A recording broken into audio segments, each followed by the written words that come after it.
So first in early 60s, Department of Defense has started a project called ARPANET, Advanced Research Project Agency Network.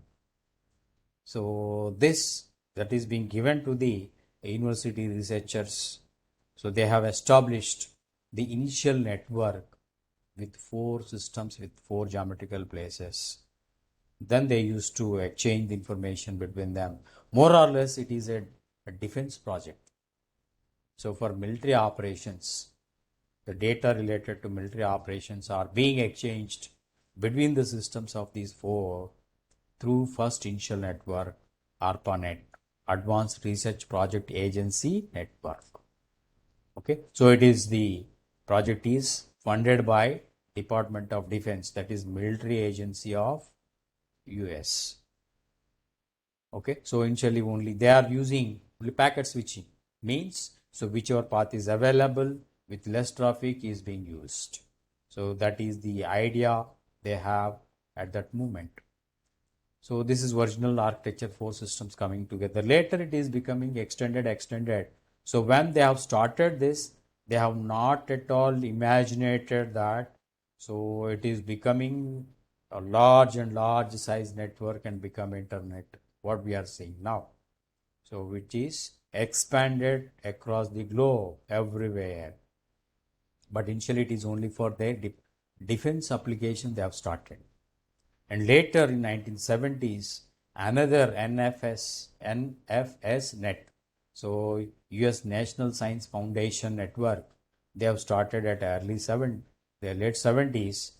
Okay, because at that moment, ARPANET, whoever is having the contract with the Department of Defense, only those people as capable of using the ARPANET, only they are part of ARPANET for the development purpose of the network, but others they don't have any opportunity to access the network for sharing the information. So as a result, this NFS net has come into the picture in the late 70s. So here anyone can part of that.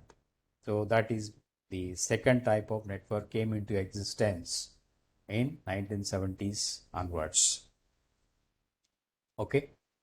Then mainly at that moment the usage of internet, even till now, the main usage of internet is these are the 4 applications.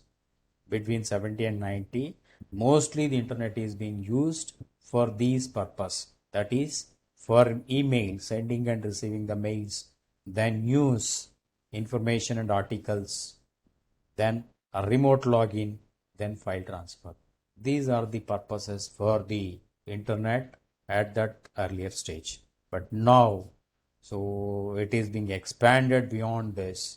So any information is being kept in the internet for all purposes, for all types, even for students, educational material, different educational videos, likewise are being kept in the internet for the purpose of students, for the benefit of students, for the benefit of researchers.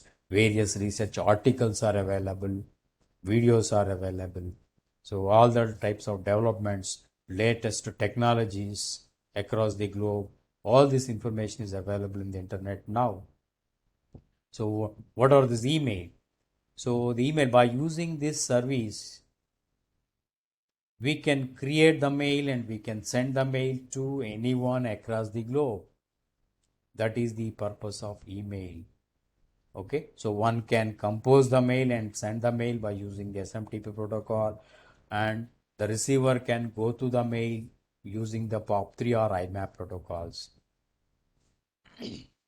Okay, so the most of the communication is through mails at that moment. So email is the most popular at that moment. Okay.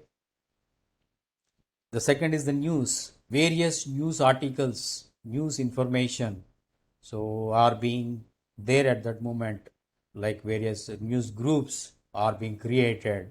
Every group is going to host the information related to various fields, like technology field information as news, and politics, and suppose business, likewise latest developments, various information about the news are being posted by each and every news groups.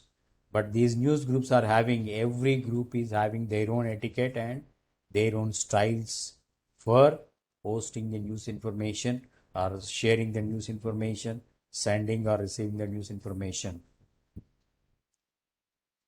Then the third application is the remote login. Using the remote login, so different applications or different protocols available for the remote login are Telnet, RLogin, SSH. These are the different protocols.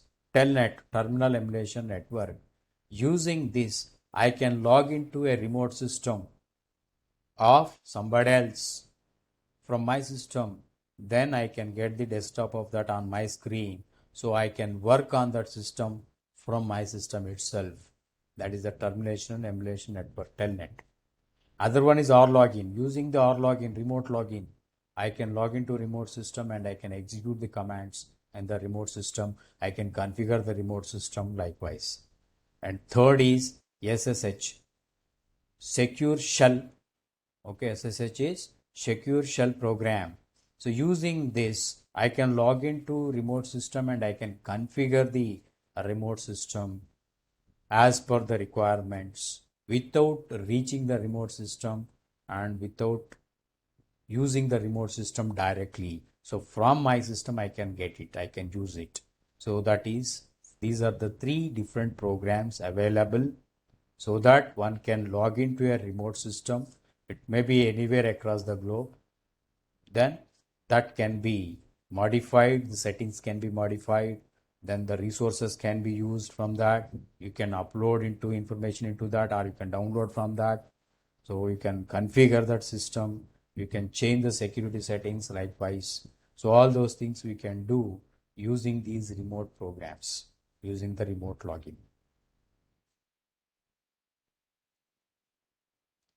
And the next is the file transfer application. So file transfer application. So using this file transfer, you can send, you can upload any file from your system into internet, or you can download any file from internet into your system using the file transfer or FTP tool or FTP protocol. So FTP, file transfer protocol. By using that, we can send or receive the files. You can upload or download the files. So the file can be, it can be any file, can be an text-based file, can be image file, can be video file, can be audio file, can be any other. Okay, so anything. But the thing is, one should have the FTP account. Whoever is having the FTP account, they can upload or download the information to and from the host, from the local system into internet anytime. So any type of information, if that user is having any FTP account with that. If without FTP account, only as a guest, anonymous FTP account or guest, using that only limited uploading or downloading is possible. So that is about the file transfer part. So this is about the TCP/IP model and the history of internet, then comparison between the TCP and OSI models,